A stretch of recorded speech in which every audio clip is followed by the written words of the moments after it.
Good morning बच्चों। आज हम लोग पढ़ने वाले हैं फिजिक्स का नया चैप्टर, यानी कि चौथा चैप्टर, संधारित्र तथा परावैद्युत। ठीक है, सो संधारित्र और परावैद्युत ये जो चैप्टर है ये बहुत ही इंटरेस्टिंग चैप्टर है, मज़ा आने वाला है इसमें।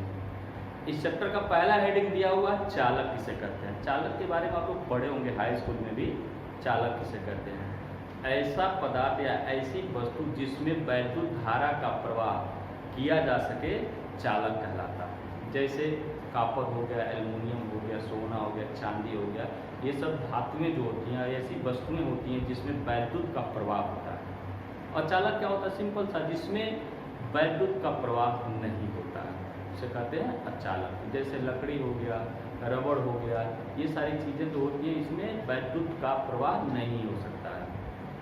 इसके पीछे का रीजन क्या है कि चालकों में वैद्युत का प्रवाह होता है और चालकों में वैद्युत का प्रवाह नहीं होता। इसके पीछे रीजन क्या है, इसको जानने के लिए हमें जानना पड़ेगा चालकों में मुक्त तथा बद्ध आवेश क्या होता है।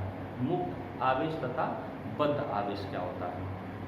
तो हम लोग जानते हैं जितने भी पदार्थ हैं वो सभी छोटे छोटे कणों से मिलकर बने होते हैं, या यूँ कहें इन कणों को हम लोग एक तरीके से परमाणु कहते हैं।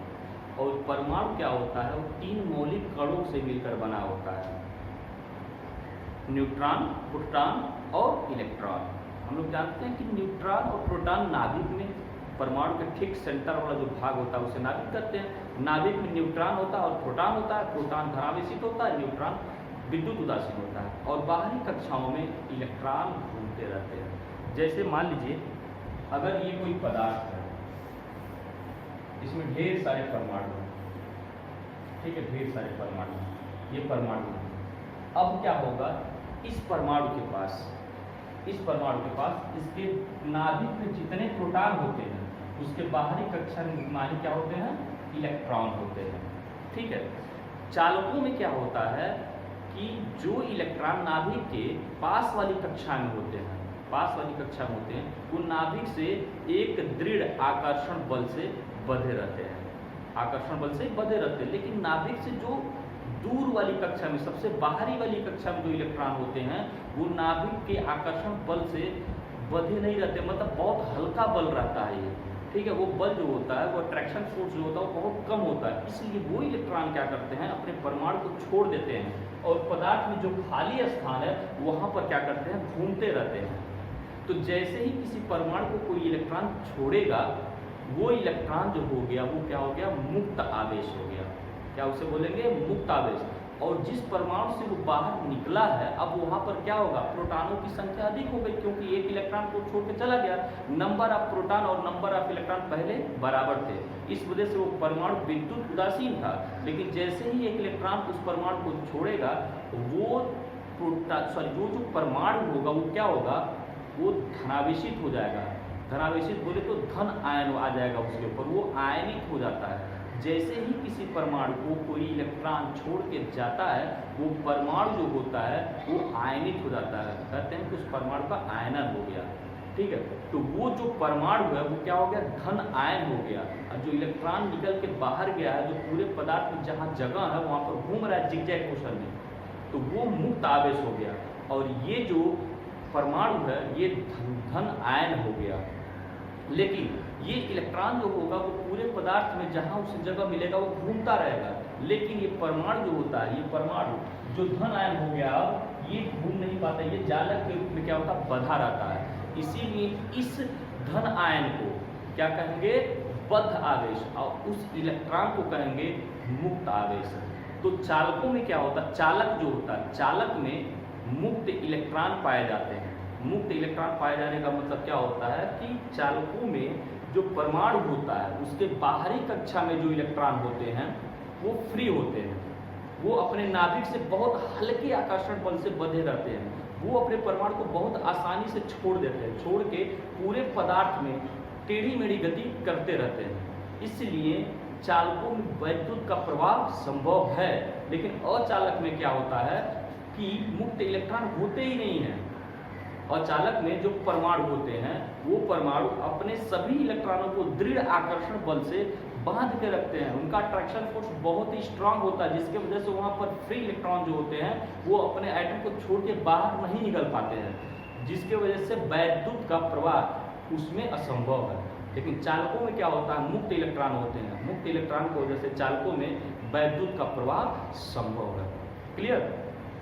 तो ये हो गया चालक अचालक, इसके बारे में हाई स्कूल में आप लोग काफ़ी डिटेल पढ़े हैं, ज़्यादा बताने की जरूरत नहीं है।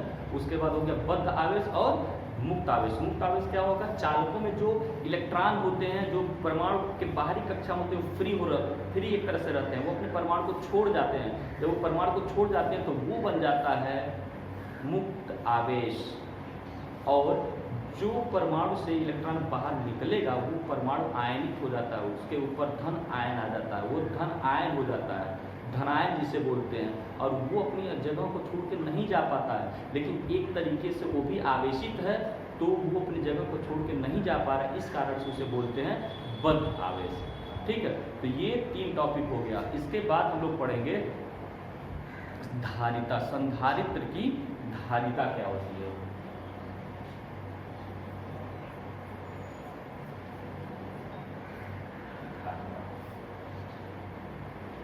सॉरी, संधारित्र की धारिता भी बाद में पढ़ेंगे। हम लोग सबसे पहले पढ़ेंगे चालक की धारिता किस क्या होता है, चालक की धारिता किसे कहते हैं।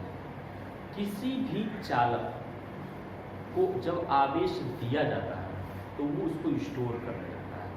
किसी भी चालक को, कंडक्टर को आवेश अगर दिया जाए तो उसे स्टोर करने लगता है। तो कोई भी चालक कितना आवेश अपने अंदर स्टोर कर सकता है, उसकी जो क्षमता होगी वही कहलाता उसकी धारिता। किसी चालक का आवेश संग्रहण करने की क्षमता जो होती है उसको बोलते हैं उस चालक की धारिता। किसी भी चालक को आवेश दिया जाता है तो आवेश वो ग्रहण करने लगता है, फिर आवेश और दिया जाएगा और ग्रहण करेगा। एक समय ऐसा आएगा कि अब उसे आप आवेश देंगे तो वो आवेश ग्रहण नहीं करेगा।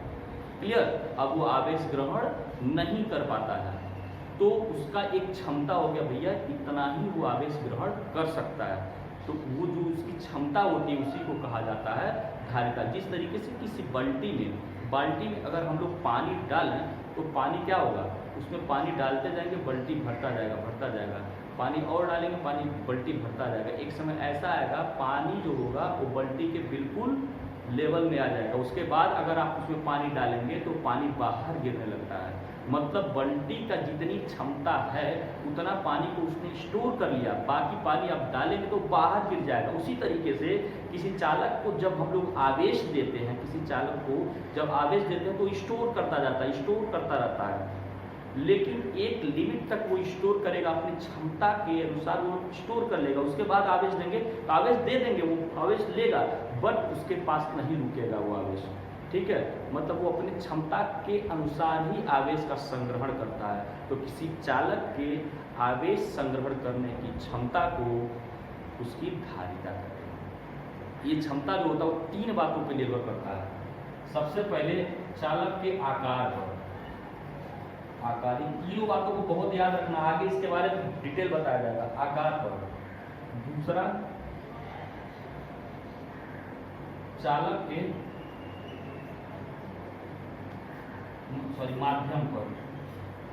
माध्यम मतलब चालक किस माध्यम में रखा है, और तीसरे नंबर पे चालक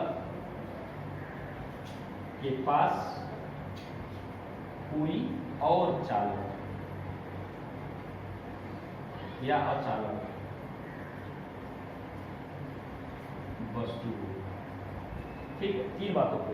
चालक के आकार पर, चालक का अगर आकार, मान लीजिए एक लोहा है, एक लोहे का एक कोई चालक है, मान लीजिए लोहे धातु का, और एक बड़ा सा है।